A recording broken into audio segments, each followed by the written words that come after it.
The York Mystery. The man in the corner looked quite cheerful this morning. He had had 2 glasses of milk and had even gone to the extravagance of an extra cheesecake. He was itching to talk police and murders, I knew, for he cast furtive glances at me from time to time, producing a bit of string, tied and untied it into scores of complicated knots, and finally bringing out his pocketbook. He placed before me 2 or 3 photographs. "Do you know who that is?" he asked, pointing out to me. I looked at the face of the picture. It was that of a woman, not exactly pretty, but very gentle and childlike, with a strange, pathetic look in the large eyes, which was wonderfully appealing. "That is Lady Arthur Skelmerton," he said, and in a flash there flitted before my mind the weird and tragic history which had been broken this loving woman's heart. Lady Arthur Skelmerton. The name recalled me one of the most bewildering, most mysterious passages of the annals of undiscovered crimes. "Yes, it was sad, wasn't it?" he commented in answer to my thoughts. "Another case which, for the idiotic blunders on the part of the police, must have stood clear as daylight before the public and satisfied general anxiety. Would you object to me recapitulating its preliminary details?" I said nothing, so he continued without waiting for a reply. "It all occurred during the York Racing Week, at the time which brings to the quietest cathedral city its quota of shady characters who congregate wherever money and wits happen to fly about from their owners. Lord Arthur Skelmerton, a very well-known figure in London society and in racing circles, had rented one of the fine houses which overlooked the racecourse. He had entered Peppercorn by St. Armand, Notre Dame, for the Great Eber Handicap. Peppercorn was a winner of the Newmarket, and his chances for the Eber were considered a practical certainty. If you have ever been to York, you will have noticed the fine houses which have their drive and front entrances on the road called the Mount, and the gardens of which extend as far as a racecourse, commanding a lovely view of the entire track. It was one of these houses, called the Elms, which Lord Arthur Skelmerton had rented for the summer. Lady Arthur came down some little time before the racing week with her servants. She had no children, but she had many relatives and friends in York, and since she had been the daughter of old Sir John Etty, the cocoa manufacturer, a rigid Quaker who, it was generally said, kept the tightest possible hold on his own purse strings, and looked with favored disfavor upon his aristocratic son-in-law's fondness for gambling tables and betting books. As a matter of fact, Maud Etty had been married to the handsome young lieutenant in the Hunters, quite against her father's wishes, but she was an only child and had a good deal of demur and grumbling. So John, who idolizes his daughter, gave her way on the whim, and reluctant consent to the marriage that was wrung for him. But as a Yorkshire man, he was far too shrewd a man of the world to not know that love played but a very small part of persuading the Duke's son to marry the daughter of a cocoa manufacturer, and as long as he lived, he determined that since his daughter was being wed because of her wealth, that wealth should at least secure her own happiness. He refused to give Lady Arthur any capital, which, in spite of the most carefully worded settlements, would inevitably sooner or later have found its way into the pockets of Lord Arthur's racing friends. But he made his daughter a very handsome allowance, amounting to over £3,000 a year, which enabled her to keep up an establishment befitting her new rank. A great many of these facts, intimate enough as they are, leaked out, you see, during the period of the intense excitement which followed the murder of Charles Lavender, and when the public eye was fixed searchingly upon Lord Arthur Skelmerton, probing the inner details of his idle, useless life. It soon became the matter of common gossip that poor little Lady Arthur continued to worship her handsome husband in spite of his obvious neglect and not having as yet presented him with an heir. She settled herself down to a life of a humble apology for her plebeian existence, atoning to it by condoning all his faults and forgiving all his vices, even to the extent of cloaking them before the prying eyes of Sir John, who was persuaded to look upon his son-in-law as a paragon of all domestic virtues and a perfect model of a husband. Among Lord Arthur Skelmerton's many expensive tastes, there was certainly that for horseflesh and cards. After some successful betting at the beginning of his married life, he had long started a racing stable, which it was generally believed, as he was very lucky, was a regular source of income to him. Peppercorn, however, after his brilliant performances at Newmarket, did not continue to fill his master's expectations. His collapse at York was attributed to the hardness of the course and to various other causes, but its immediate effect was to put Lord Arthur Skelmerton in what is popularly called a tight place, for he had backed his horse for all he was worth, and must have stood to lose considerably over £5,000 that one day. The collapse of the favourite and the grand victory of King Cole, or rank outsider, on the other hand, had proved a golden invests for the bookmakers, and all of York hotels were busy with dinners and suppers given the confraternity of the turf and celebrated the happy occasion. The next day was Friday, one of the few important racing events which, after the brilliant and shady throng which had flocked to the venerable city for the week, would fly to more congenial climes. And Nevis, with its fine old minster and its ancient walls, as sleepy and quiet as before. Lord Arthur Skelmerton also intended to leave York on the Saturday, and on the Friday night he gave a farewell bachelor dinner at the Elms, at which Lady Arthur did not appear. After dinner the gentlemen settled down to bridge, with pretty stiff points, you may be sure. It had just struck 11 at the Tower Mystery, when Constables McNaught and Murphy, who were patrolling the racecourse, were startled by loud cries of "Murder!" and "Police!" Quickly ascertaining whence these cries proceeded, they hurried on at a gallop, and came up quite close to the boundary of Lord Arthur Skelmerton's grounds, upon a group of 3 men, 2 of whom which seemed to be wrestling vigorously with another, whilst the third was laying face downwards on the ground. As soon as the constables drew near, one of the wrestlers shouted more vigorously, and with a certain tone of authority, "Here, you fellows, hurry up, sharp! The brute is giving you the slip!" But the brute did not seem inclined to do anything of the sort. He certainly extricated himself with a violent jerk from his assailant's grasp, but made no attempt to run away. The constables had quickly dismounted, whilst he, who had shouted for help originally, added more quietly, "My name is Skelmerton. This is the boundary of my property. I was smoking a cigar over at the pavilion over there with a friend when I heard loud voices, followed by a cry and a groan. I hurried down the steps and saw this poor fellow lying on the ground with a knife sticking between his shoulder blades, and his murderer."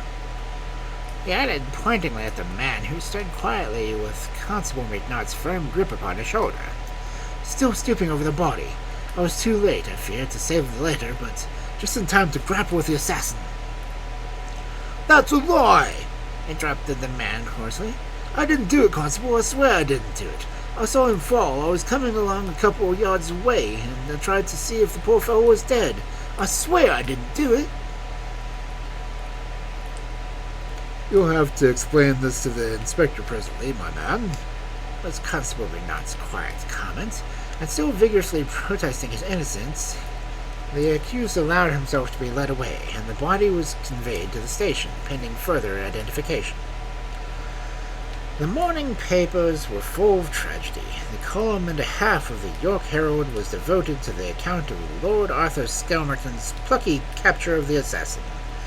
The latter had continued to declare his innocence, but had remarked, it appears, with a grim humor that he quite saw that he was in a tight place, out of which, however, he would find it easy to extricate himself. He had stated to the police that the deceased's name was Charles Lavender, a well-known bookmaker, which fact was soon verified, for many of the murdered man's pals were still in the city. So far as the most publishing of the paper reporters had been unable to glean further information from the police. No one doubted, however, but that the man in charge who gave his name was George Higgins, that he killed the bookmaker for purposes of robbery. The inquest had been fixed Tuesday after the murder. Lord Arthur had been obliged to stay in York a few days as his evidence would be needed. The fact gave the case perhaps a certain amount of interest as far as York and London society were concerned. Charles Lavender, moreover, was known on the turf, but no bombshell exploding beneath the walls of the ancient cathedral city would have astonished its inhabitants more than the news which, at about 5 in the afternoon on the day of the inquest, spread like wildfire throughout the town. That news was that the inquest had been concluded at 3 o'clock, with a verdict of willful murder against some person or persons unknown, and that 2 hours later the police had arrested Lord Arthur Skelmerton at his private residence, the Elms, and charged him with a warrant with the murder of Charles Lavender, the bookmaker. Part 2. The police, it appears, instinctively feeling that some mystery lurked around the death of the bookmaker and his supposed murder's quiet protestations of innocence, had taken a very considerable amount of trouble in collecting all the evidence they could for the inquest, which might throw some light on Charles Lavender's life, previous to his tragic end. Thus it was that a very large array of witnesses was brought before the coroner, chief among them who was, of course, Lord Arthur Skelmerton. The first witnesses called were the 2 constables, who disposed that, just as the church clocks in the neighborhood were striking 11, they had heard cries for help, had ridden to the spot whence the sounds proceeded, and had found the prisoner in the tight grasp of Lord Arthur Skelmerton, who at once accused the man of murder and gave him in charge.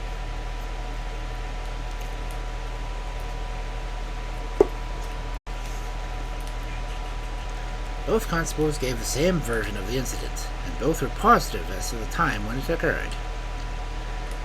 Medical evidence went to prove that the deceased had been stabbed from behind, between the shoulder blades, whilst he was walking, that the wound was inflicted by a large hunting knife, which was produced and which had been left sticking in the ground.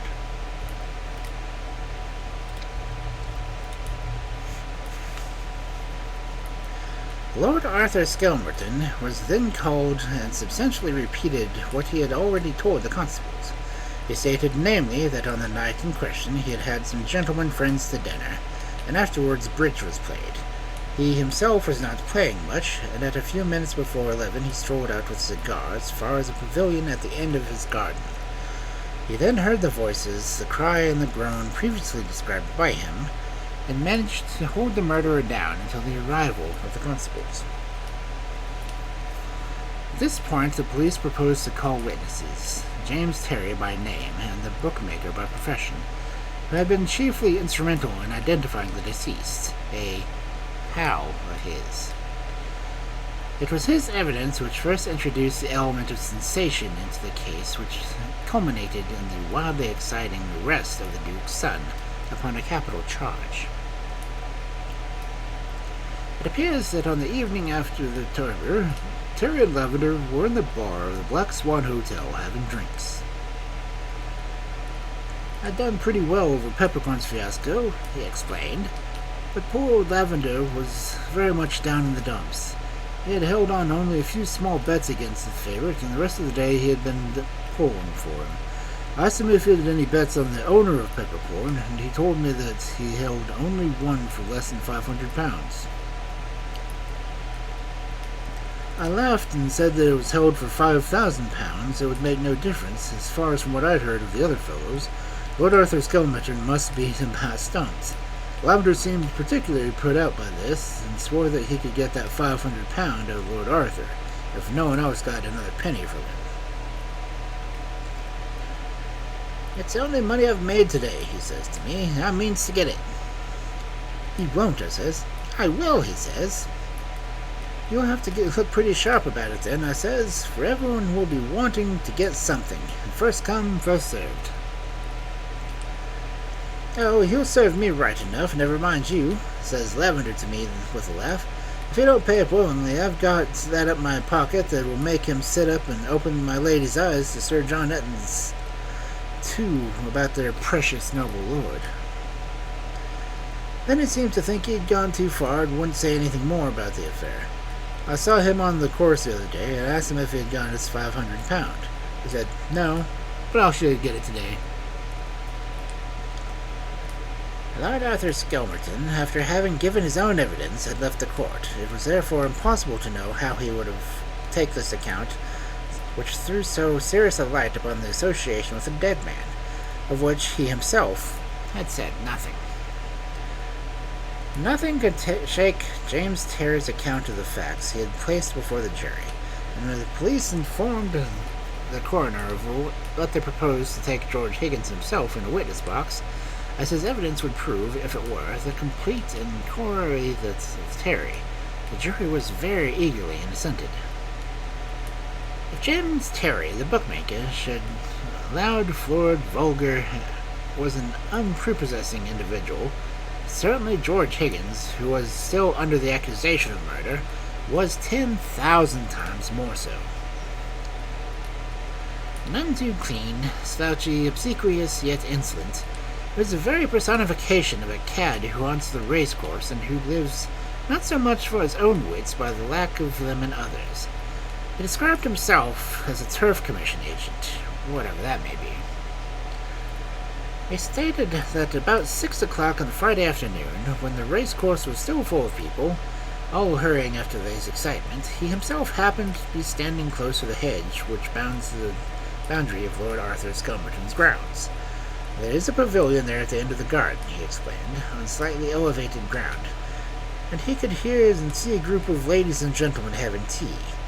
Some steps led down a little to the left of the garden, on the course, and presently he noticed that at the bottom of these steps was Lord Arthur Skelmerton and Charles Lavender standing talking together. He knew both gentlemen by sight, but he could not see them very well, as they were both partly hidden by the hedge. He was quite sure that the gentleman had not seen him, and he could not help overhearing some of the conversation. "That's the last word, Lavender," Lord Arthur said very quietly. "I haven't got the money, and I can't pay you now. You'll have to wait." "Wait, I can't wait," said Lord Lavender in reply. "I've got engagements to meet, same as you, and I'm not going to risk being posted up as a defaulter while you hold £500 of my money. You better give it to me right now, But Lord Arthur interrupted him very quietly, saying, "Yes, my good man, or I'll let Sir John have a good look at that little bill I had on yours a couple years ago. If you'll remember, my lord, it has got at the bottom of it Sir John's signature and your handwriting. Perhaps Sir John, or perhaps my lady, would pay me something for that little bill. If not, the police can have a squint at it. I've held my tongue long enough, and—" "Look here, Lavender," said Lord Arthur. "Do you know what this little game of yours is called in law?" "Yes, and I don't care," said Lavender. "If I don't have that £500, I am a ruined man, and you'll ruin me if I'll do it. For we shall both quit. And that's my last word." He was talking very loudly, and I thought some of Lord Arthur's friends up on the pavilion must have heard. He thought so too, I think, for he said quickly, "If you don't hold your confounded tongue, I'll give you a charge for blackmail this instant." "You wouldn't dare," said Lavender, and then he began to laugh. But just then a lady from the top of the stairs said, "Your tea's getting cold." And Lord Arthur turned to go, but just before he went, Lavender says to him, "I'll come back tonight. You'll have my money then." George Higgins appeared after he heard the interesting conversation, pondered as to whether he could not turn what he knew into some sort of profit. Being a gentleman who lives entirely by his wits, this type of knowledge forms his chief source of income. As a preliminary of future moves, he decided not to lose sight of lavender for the rest of the day. He went and had dinner at the Black Swan, he exclaimed. And now, after all, I had to bite myself, waited outside till I saw him come out. At about 10 o'clock as rewarded for my trouble. He told the hall porter to let him have a fly, and he jumped into it. I could not hear what direction he gave the driver, but the fly certainly drove off towards the racecourse. Now I was interested in this little affair, continued the witness, and I couldn't afford to fly. I started to run. Of course, I couldn't keep up with it, but I thought I knew which way my gentleman had gone. I made straight for the racecourse, and for the hedge at the bottom of Lord Arthur Skelmerton's grounds. It was a little dark night, and there was a light drizzle. I couldn't see more than 100 yards before me. All at once it seemed to me that if I heard Lavender's voice talking loudly in the distance. I hurried forward and suddenly saw a group of 2 figures, mere blurs in the darkness, for one instant at a distance of about 50 yards from where I was. The next moment, one figure had fallen forward and the other disappeared. Then I ran to the spot, only to find the body of the murdered man lying on the ground. I stooped to see if I could see of any use, and immediately I was collared from behind by Lord Arthur himself. You may imagine, said the man in the corner, how keen the excitement was in the moment of court. Coroner and jury alike literally hung breathless on every word the shabby, vulgar individual uttered. You see, by itself his evidence would have been worth very little, but coming up on top of that given by James Terry, its significance, more its truth, had become glaringly apparent. Closely cross-examined, he adhered strictly to his statements, and having finished his evidence, George Higgins remained in charge of the constables, and the next witness of importance was called up. Now this was Mr. Chips, the senior footman in the employment of Lord Arthur Skelmerton. It disposed about 10:30 the Friday evening, a party drove up to the Elms in a fly, and asked to see Lord Arthur. On being told that his lordship had company, he seemed terribly put out. I asked the party to give me his card, continued Mr. Chips, and as I didn't know, perhaps, that his lordship might wish to see him, but I kept him waiting on the door, and didn't altogether like his looks. I took the card in. His lordship and gentlemen were playing cards in the smoking room, and as soon as I could do so without disturbing his lordship, I gave him the party's card. What was the name on the card? Here interrupted the coroner. I couldn't say now, sir, replied Mr. Chips. I really don't remember. It was a name I had never seen before, but I see so many visiting cards one day, and then the other, his lordship's, all I can remember is his names. Then, after a few minutes of waiting, he gave his lordship his card. What happened then? His lordship didn't seem at all pleased, said Mr. Chips, with much guarded dignity. But finally he said, Show him into the library, Chips, I'll see him. And he got up from the card table, saying to the gentleman, Go on without me. I'll be back in a minute or 2. I was about to open the door for his lordship when my lady came into the room. Then his lordship suddenly changed his mind, and said to me, Tell the man I'm busy and I can't see him. And he sat down again at the card table. I went back to the hall and told the party his lordship wouldn't see him. He said, Oh, it doesn't matter, and went away quite like. Do you recollect all the time that was? Asked one of the jury. Yes, sir, it was while I was waiting to speak to his lordship that I looked at the clock, sir. It was 10:20, sir. There was one more significant fact in connection with the case, which tended still more excite the curiosity of the public at the time, and still further to bewilder the police later on, and the fact that it was mentioned that Chips was in evidence. A knife, namely, with which Charles Lavender had been stabbed, and which, remember, had been left in the wound, and was now produced to the court. After a little hesitation, Chips identified the property of his master, Lord Arthur Skelmerton. Can you wonder then that the jury absolutely refuses to bring a verdict against George Higgins? There was really, beyond Lord Arthur Skelmerton's testimony, not one particle of evidence against him. Almost as the day wore on, the witness after witness was called up. Suspicion ripened in the minds of all those present that the murderer could be none other than Lord Arthur Skelmerton himself. The knife was, of course, the strongest piece of circumstantial evidence, and no doubt the police hoped to collect a great deal more now that they had held a clue in their hands. Directly after the verdict, therefore, which was guarded directly against some person unknown, the police obtained a warrant and later on arrested Lord Arthur in his house. Part 3. The sensation, of course, was tremendous. Hours before he was brought up before the magistrates, the approach of the court was thronged. His friends, mostly ladies, were all eager to watch the dashing society man in his terrible position. There was universal sympathy for Lady Arthur, who was in a very precarious state of health. The worship of her worthless husband was well known. Small wonder that his final and awful misdeed had practically broken her heart.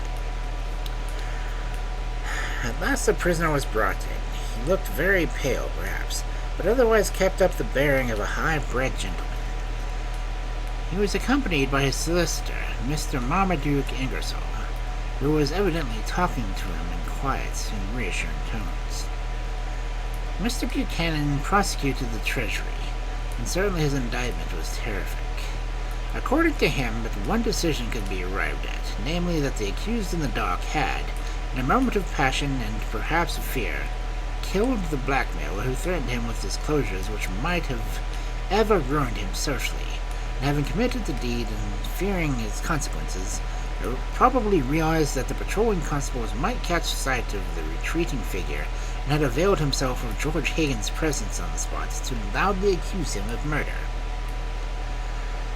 Having concluded his speech, Mr. Buchanan called his witness, and the evidence, which on the second hearing seemed more damning than ever, was all gone through again. Sir Marmaduke had no question to ask of the witness for the prosecution. He stared at them placidly through his gold-rimmed spectacles. Then he was ready to call his own defense.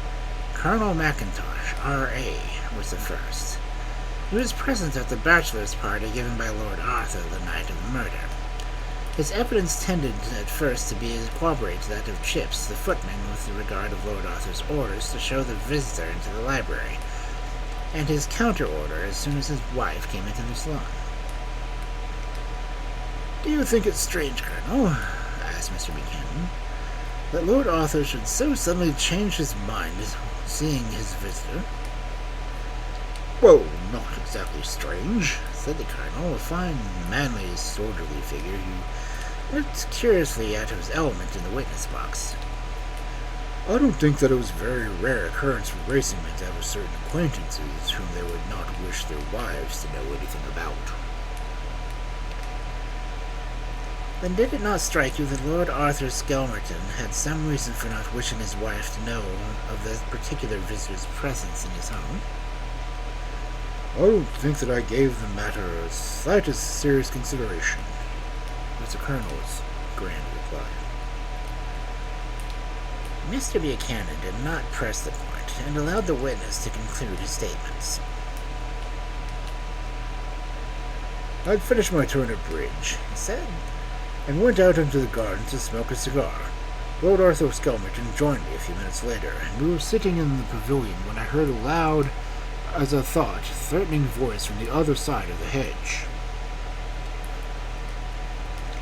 I did not catch the words, but Lord Arthur said to me, 'There seems to be a road out there. I'll go and have a look and see what it is.' I tried to dissuade him and certainly made no attempts to follow him, but not more than half a minute could have elapsed when I heard a cry and a groan. Then Lord Arthur's footsteps hurrying down the wooden stairs which led to the race course. You may imagine," said the man in the corner, what severe cross-examination the gallant colonel had to undergo in order to his assertions might come to be shaken by the prosecution. But with military precision and frigid calm he repeated his important statements amidst the general silence, through which you could have heard the proverbial pin. He had heard an alarming, threatening voice while sitting with Lord Arthur Skelmerton. And the cry came in a groan. Then after that, Lord Arthur steps down the stairs. He thought he was following to see what had happened, but it was a very dark night and he did not know the grounds very well. While trying to find his way to the garden, he heard the steps of Lord Arthur's cry for help, and the tramp of the patrolling constable's horses, and subsequently the whole scene between Lord Arthur and the man Higgins and the constables. When he finally found his way to the stairs, Lord Arthur was returning in order to send the groom for police assistance. The witness stuck to his points as he had stuck to his guns at Beckfountain a year ago. Nothing could shake him, and Sir Marmaduke looked triumphant across the opposing colleague. With the gallant colonel's statements, the evidence of the prosecution certainly began to collapse. You see, there was not a particle of evidence to show that the accused had met and spoken to the deceased after the latter's visit to the front door of the Elms. He told Chaps that he wouldn't see the visitor, and Chips went down the hall and directly showed Lavender the way out he came. No assignation could have been more made, no hint could have been given by the murdered man to Lord Arthur that would have gone to the ground at the back entrance and wished to see him there. Two other guests of Lord Arthur swore positive that Chips had announced the visitor, and their host stayed at the card table until 11:15. Evidently, he went out to join Colonel Mackintosh at the garden. Sir Marmaduke's speech was clever in the extreme. Bit by bit, he demolished the tower of strength, the case against the accused, basing his defense entirely upon the evidence of Lord Arthur Skelmerton's guests that night. Until 10:45, Lord Arthur was playing cards. A quarter of an hour later, the police were on the scene, and the murder had been committed. In the meanwhile, Colonel Mackintosh's evidence proved conclusively that the accused had been sitting with him smoking a cigar. It was obviously therefore clear as daylight, concluded the great lawyer, that his client was entitled to a full discharge. Nay, more, he thought that the police should have been more careful before harrowing up a public feeling by arresting a high-born gentleman on such insufficient evidence as they had brought forward. The question of the knife remained certainly, but Sir Marmaduke passed over it with guarded eloquence, placing that strange question in the category of those inexplicable coincidences which tend to puzzle the ablest detectives and cause them to commit such unpardonable blunders as the present one had been. After all, the footman may have made mistakes. The pattern of the knife was not an exclusive one, and he, on behalf of his client, flatly denied that it had ever belonged to him. Well, continued the man in the corner, with a particular chuckle to him in moments of excitement, the noble prisoner was discharged. Perhaps it would have been invidious to say that he left the court without a stain on his character, for I dare say you know from experience that a crime known as the York Mystery has never been satisfied clearly. Many people shook their heads dubiously when they remembered that, after all, Charles Lavender was killed with a knife which one witness had sworn belonged to Lord Arthur. Others again reverted to the original theory that George Higgins was a murderer, and that he and James Terry had concocted the story of Lavender's attempt at blackmail on Lord Arthur, and that the murder had been committed for the sole purpose of robbery. Be that as it may, the police have not been able to collect sufficient evidence against Higgins or Terry, and the crime has been classed by press and public alike in the category of so-called impenetrable mysteries.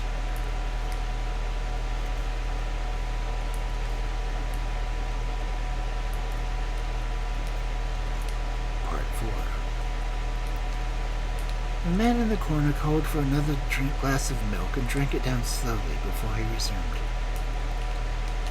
Now Lord Arthur lives mostly abroad, he said. His poor suffering wife died the day after he was liberated by the magistrate. She never recovered consciousness, even sufficiently to hear the joyful news that the man she loved so well was innocent after all. Mystery, he added as the answer to my own thoughts. The murder of that man was never a mystery to me. I cannot understand how the police could have been so blind when everyone else of the witnesses, both for the prosecution and defense, practically pointed all the time to one guilty person. What do you think of it all yourself? I think the whole case is so bewildering, I replied, that I do not see one single clear point to it. You don't? He said excitedly while the bony fingers fidgeted again with that inevitable bit of twine. You don't see that there is one clear point to me was the key of the whole thing?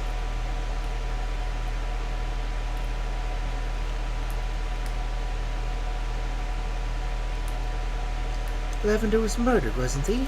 Lord Arthur did not kill him. He had at least Colonel Mackintosh and an impeccable witness to prove that he could not have committed the murder, and yet, he added with a slow, excited emphasis, marking the sentence with a knot, and yet he deliberately tries to throw the guilt upon a man who obviously was innocent.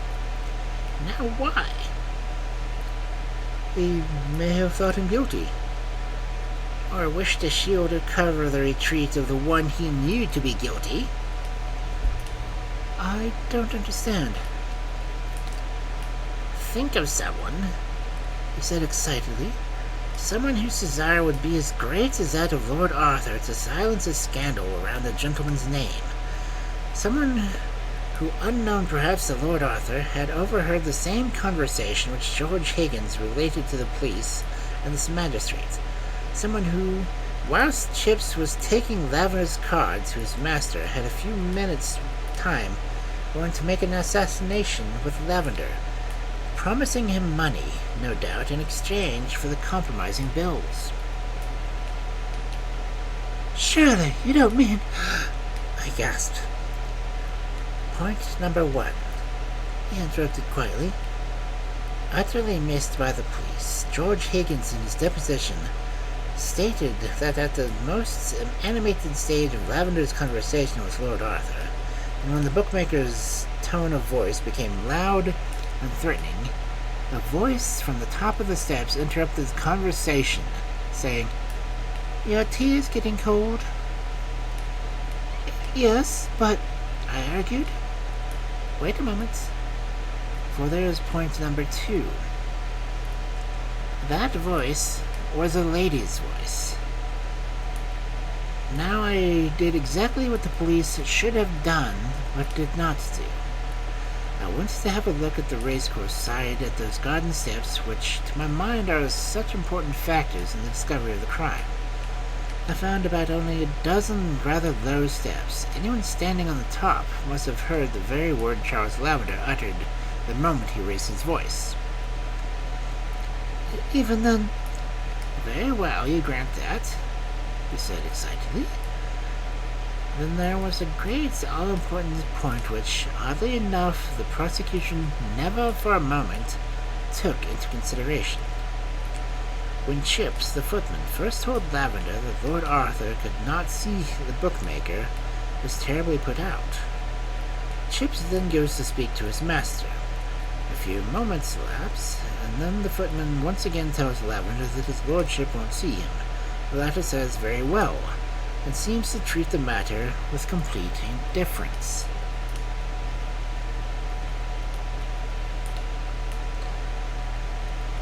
Obviously, therefore, something must have happened in between to alter the bookmaker's frame of mind. Well, what had happened? Think over all the evidence, and you will see the one thing only had occurred in the interval, namely Lady Arthur's advent into the room. In order to go to the smoking room, she must have crossed the hall, and she must have seen Lavender. In that brief interval, she must have realized that the man was persistent and therefore a living danger to her husband. Remember, women have done strange things. They're a far greater puzzle to the student of the human nature than the sterner, less complex sex has ever been. As I argued before, as the police should have argued all along, why did Lord Arthur deliberately accuse an innocent man of murder, if not to shield the guilty party? Remember, Lady Arthur may have been discovered. The man, George Higgins, may have caught sight of her before the time that she had made her good retreat. His attention, as well as that of the constables, had to be diverted. Lord Arthur acted on the blind impulse of saving his wife at any cost. She may have been met by Colonel McIntosh, I argued. Perhaps she was, he said. Who knows? The gallant colonel had to swear to his friend's innocence. He could do that in all consciousness after that his duty was accomplished. No innocent man is suffering for the guilty. The knife which had belonged to Lord Arthur would always save George Higgins. For a time it had pointed to the husband, unfortunately never to the wife. Poor thing, she died probably of a broken heart. But women, when they think only of one object on earth, the one who beloved. To me, the whole thing was clear from the very first, and when I read the account of the murder, the knife, stabbing, bah! I don't know enough of English crime not to be certain that at once no Englishman, be he ruffian or gutter, to be the Duke's son, ever stabs his victim in the back. Italians, French, Spaniards do it, if you will, and women of most nations. An Englishman's instinct is to strike, not to stab. George Higgins, or Lord Arthur Skelmerton, would have knocked down the victim. The woman's only would lie in wait while the enemy's back was turned. She knows her weakness, and she does not mean to miss. Think it over. There is not one flaw in my argument, but the police never thought the matter out. Perhaps in this case as well. He had gone and left me still staring at the photograph of a pretty, gentle-looking woman, with a decided willful curve around the mouth, and a strange, unaccountable look in the large, pathetic eyes. And I felt quite thankful that, in this case, the murder of Charles Lavender, the bookmaker, cowardly, wicked as it was, had remained a mystery to the police and to the public.